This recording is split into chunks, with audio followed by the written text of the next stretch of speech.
Paixão, meu amado, bem-vindo de volta à nossa escola bíblica. Nós estamos estudando o livro de Provérbios e já estamos falando a respeito dos seus capítulos. Então, pegue a sua Bíblia, pegue o seu caderno de estudos, ora ao Senhor, pede a Ele discernimento, entendimento, conhecimento, sabedoria.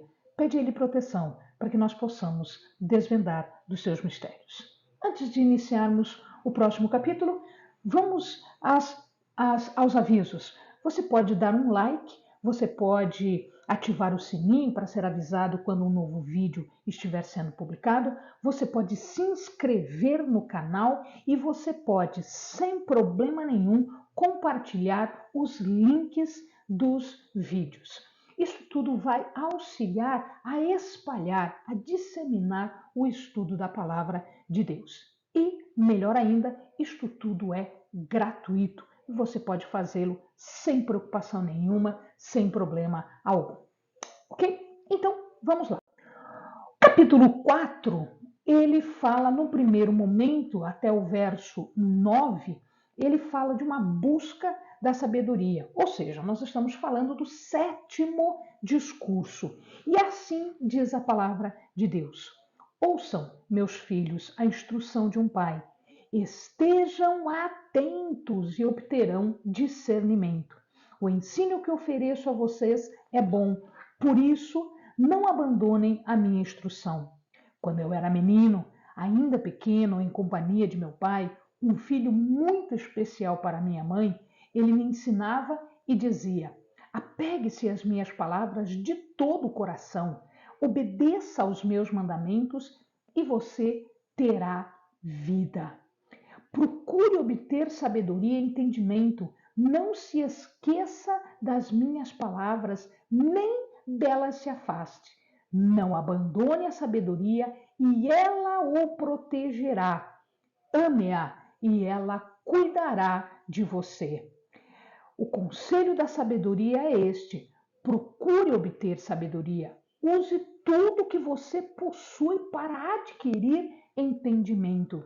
Dedique autoestima à sabedoria e ela o exaltará. Abrace-a e ela o honrará. Ela porá um belo diadema sobre sua cabeça e dará de presente a você uma coroa de esplendor. O que ele está querendo dizer nesses 9 versículos? Que nós precisamos de determinação. Ouça, busque, vá atrás, dê tudo que você tem, tudo atrás de sabedoria, atrás de entendimento, atrás de conhecimento, atrás de entendimento. Isto significa que se você for atrás, se você obter sabedoria, você terá um diadema, você terá retorno, você terá uma resposta positiva e importante para a tua vida. Apegue-se, obedeça. Isto vai te trazer uma qualidade de vida importante. Isto vai te trazer honra. Isto vai te trazer um conhecimento, isto vai te trazer um preparo para a vida.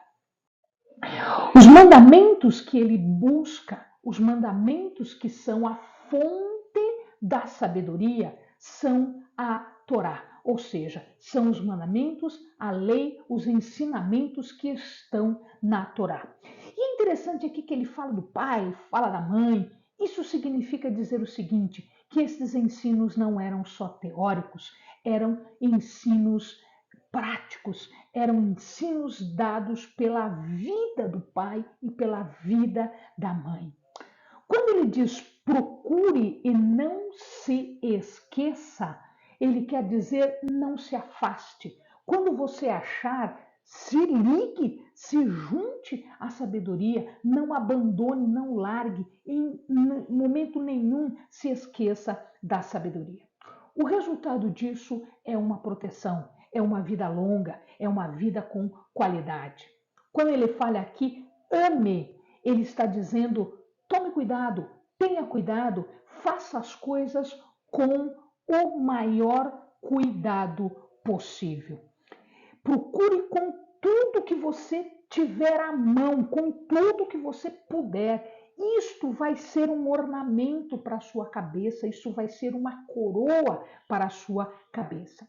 Tanto a coroa, o diadema, quanto este ornamento, eles são, na verdade, símbolos de vitória. É uma coroa de glória, uma coroa de vida, uma coroa de justiça, que são incorruptíveis. Do 10 ao 19, ele continua agora falando da sabedoria, mais especificamente do valor da sabedoria. Isto é o 8º discurso. E ele diz assim: ouça, meu filho, e aceite o que eu digo, e terá vida longa. Eu o conduzi pelo caminho da sabedoria e o encaminhei por veredas retas. Assim, quando você por elas seguir, não encontrará obstáculos. Quando correr, você não vai tropeçar. Apegue-se à instrução, não abandone, guarde-a bem, pois dela depende a tua vida. Não siga pela vereda dos ímpios, nem ande no caminho dos maus. Evite-o, não passe por ele, afaste-se, não te detenha. Então, olha lá, evite, não passe, não te detenha, afaste-se. Porque eles não conseguem dormir enquanto não fazem o mal, perdem o sono se não causarem a ruína de alguém. Pois eles se alimentam de maldade, se embriagam de violência. A vereda do justo é como a luz da alvorada, que brilha cada vez mais até a plena claridade do dia. Mas o caminho dos ímpios é como densas trevas, nem sequer sabem em que tropeçam. Então vamos lá. O que ele está dizendo nestes 9, 10 versículos, né, do 10 até o 19? Ele está dizendo que você vai aprender, mas você vai aprender através de obediência, através de repetição. Fazer, ouvir, ouvir, fazer, fazer, observar, observar, fazer, fazer, ouvir. Passos repetidos, andando no caminho. É assim que eu aprendo o caminho, andando no caminho.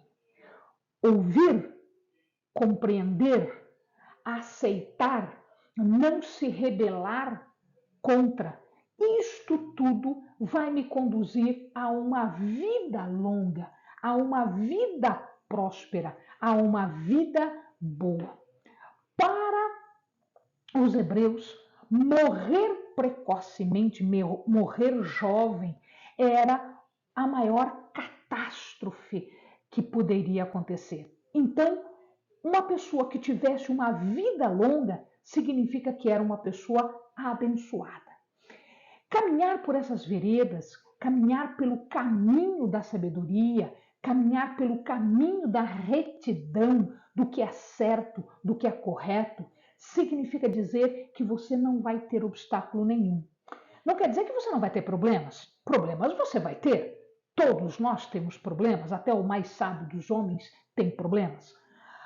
A situação aqui é que, se você for sábio, estes problemas não serão de forma nenhuma um obstáculo para você, porque você vai poder passar por eles, você vai poder enfrentar sem cair, sem tropeços, porque a sabedoria te prepara para esses problemas, para esses obstáculos que a vida nos traz.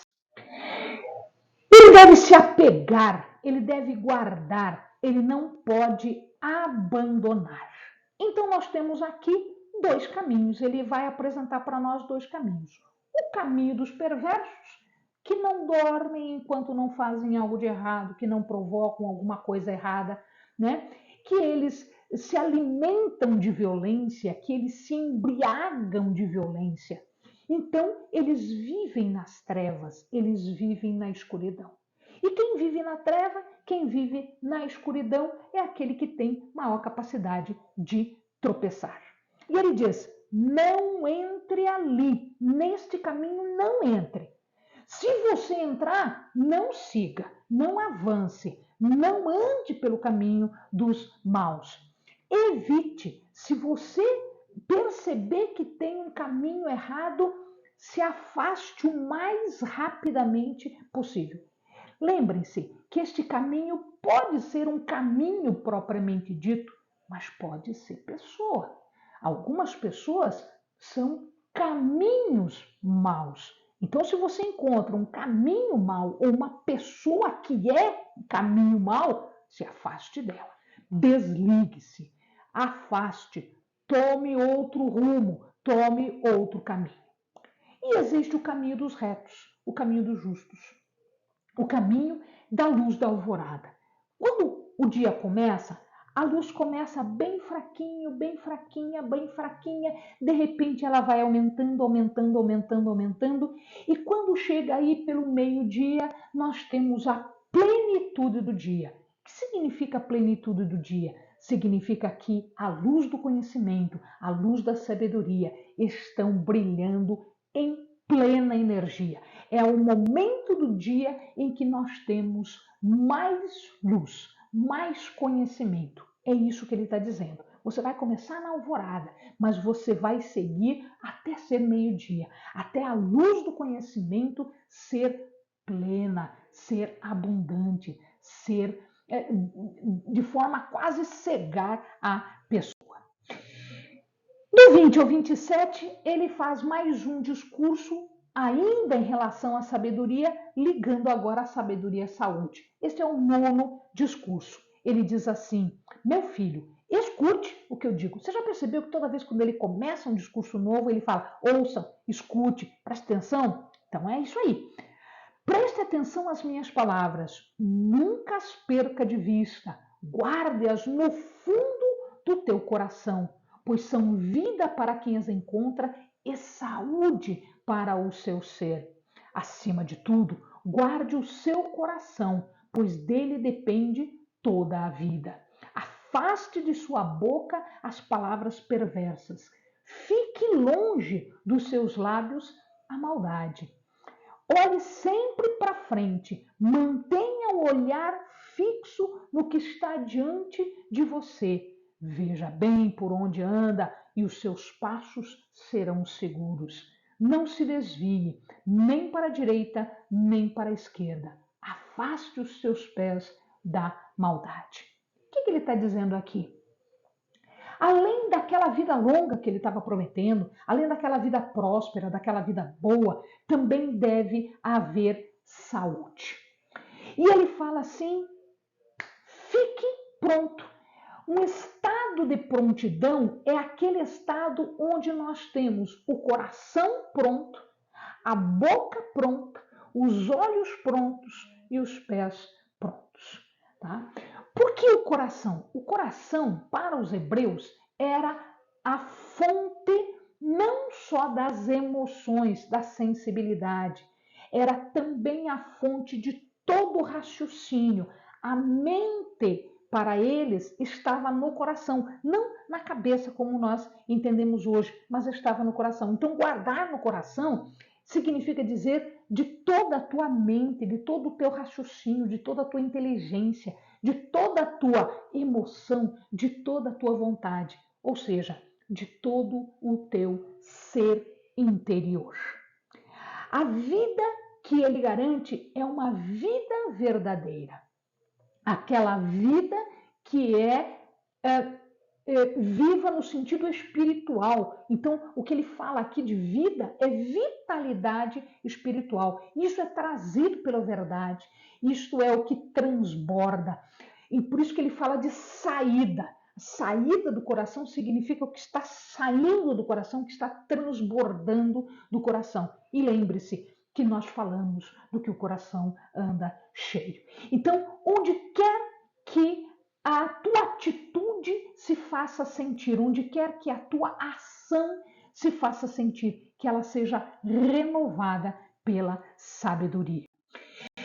Ele fala então de boca, a gente falou agora há pouco, a boca fala daquilo que o coração está cheio. Então, tudo que nós falamos provém de algum lugar. De onde?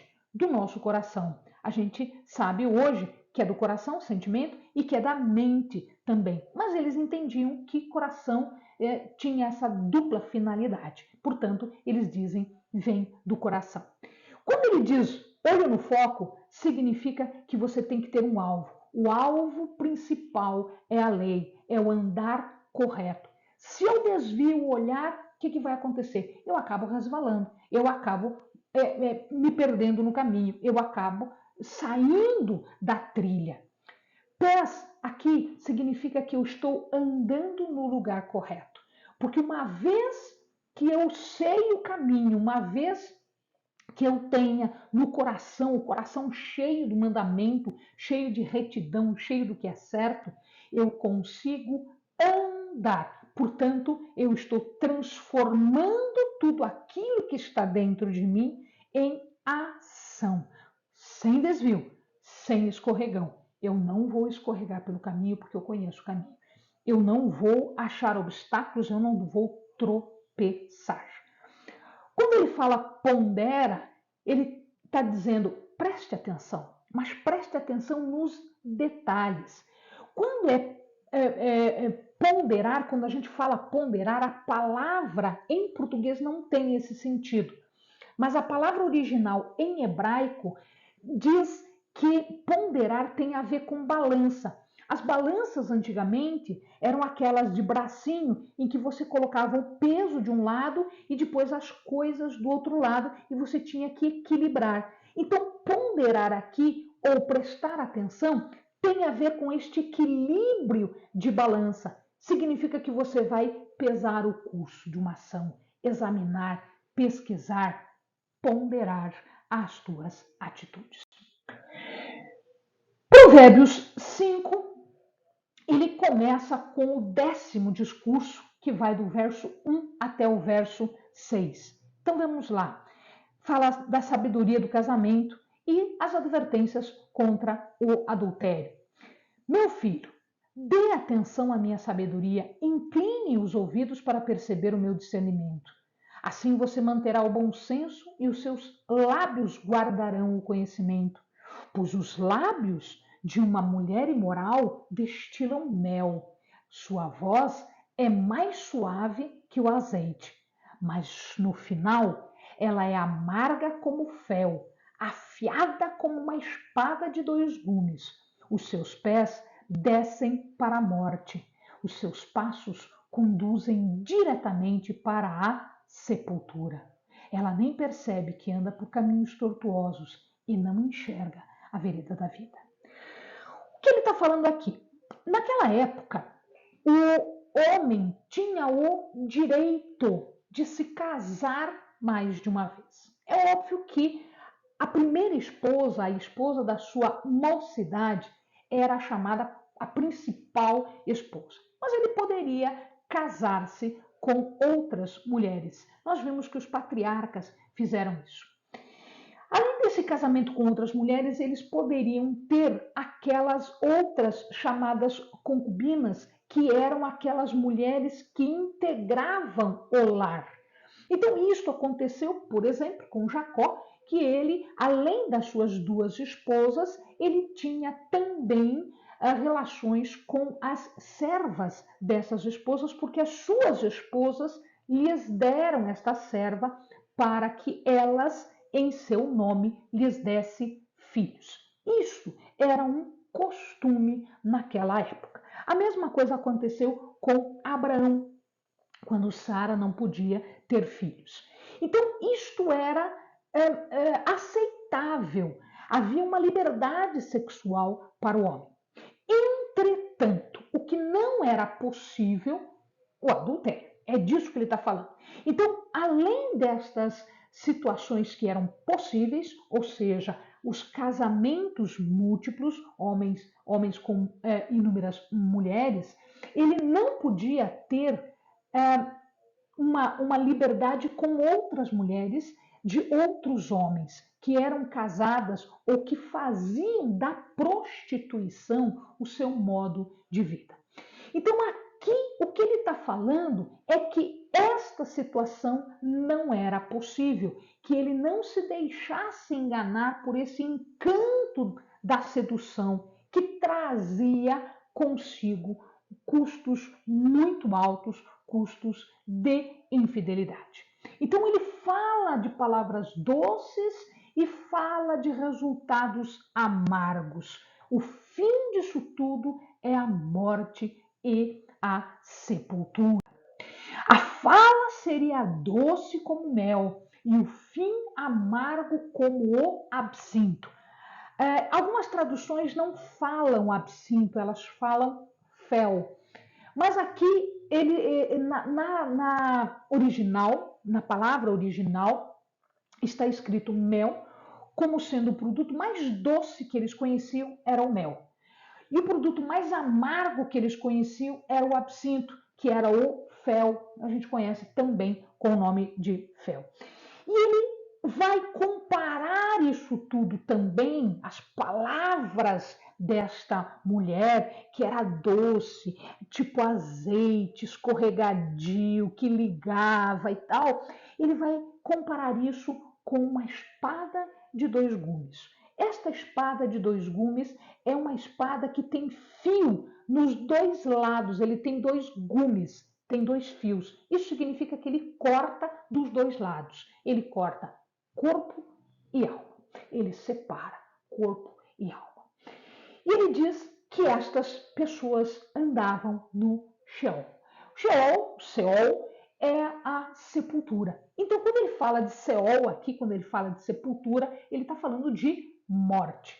O que pode ser uma morte prematura ou pode ser uma qualidade da vida, ou seja, uma pequena qualidade da vida. E ele diz que a vida reta é uma vida larga, é uma vida sem obstáculos, é uma vida sem dificuldades. E que este caminho ruim era uma via estreita, tortuosa, uma via onde havia grande probabilidade de tropeço, morte prematura e sem qualidade de vida. O preço da impudícia vai estar aqui do 7 até o 14. Agora então, meu filho, ouça-me, não se desvie das minhas palavras. Fique longe dessa mulher, não se aproxime da porta da sua casa, para que você não entregue aos outros o seu vigor, nem a sua vida a algum homem cruel, para que estranhos não se fartem do seu trabalho e outros não se enriqueçam à custa do teu esforço. No fim da vida, você gemerá, com sua carne e seu corpo desgastados. Você dirá: como odiei a disciplina, como meu coração rejeitou a repreensão. Não ouvi os meus mestres, nem escutei os que me ensinavam. Cheguei à beira da ruína completa, à vista de toda a comunidade. Então aqui ele está falando do preço. O que vai resultar esse desatino, esse andar sem sabedoria, insensato? Ele, convencido pela prostituta, poderia ainda não ser tarde? Sim, poderia, porque mesmo nesse momento ele ainda pode fugir, ele pode se desviar, porque no chegar da sua vida lá no final, aí não tem mais o que fazer. Então, antes disso, ele pode ainda fugir. Uma outra situação que ele fala aqui não é só a morte ou qualidade de vida, mas também ele fala de entregar a cruéis. O que ele quer dizer com isso? Pode ser desperdiçar o seu dinheiro com os maldosos que estão sempre à volta, tentando achar alguém a quem tragar, a quem tirar dinheiro. Pode ser perder a vida, efetivamente, porque vai que ele se mete com uma mulher casada e o marido não quer saber de nenhum tipo de acerto, de ajeitamento. Ele vai acabar morrendo textualmente, literalmente. Ele pode morrer por um julgamento divino ou ele pode se misturar com os ímpios e perder aquela qualidade de vida que é prometida pela sabedoria. E lá, no final, ele ainda vai ter o remorso ao final da vida, né? Ele vai morrer em remorso, porque ele perdeu tudo que tinha, ele perdeu as coisas todas, né? E ainda ele acaba gastando a sua vida com os excessos que esta vida má pode trazer. É o que nós vemos hoje, muitas vezes pessoas famosas em bebedeiras, festas, usando drogas, tóxicos, levando uma vida dissoluta, uma vida de excesso, perdendo às vezes qualidade porque ele não quis se conter.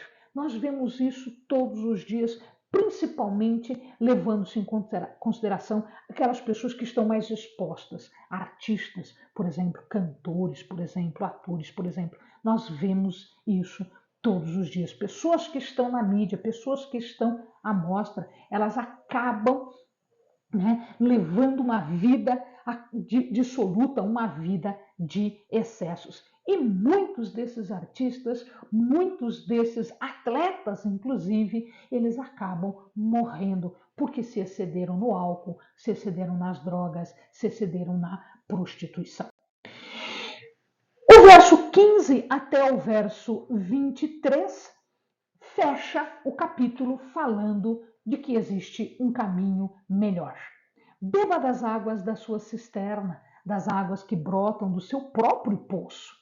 Por que deixar que as suas fontes transbordem pelas ruas e os seus ribeiros pelas praças? Que elas sejam exclusivamente suas, nunca repartida com estranhos. Seja bendita a sua fonte.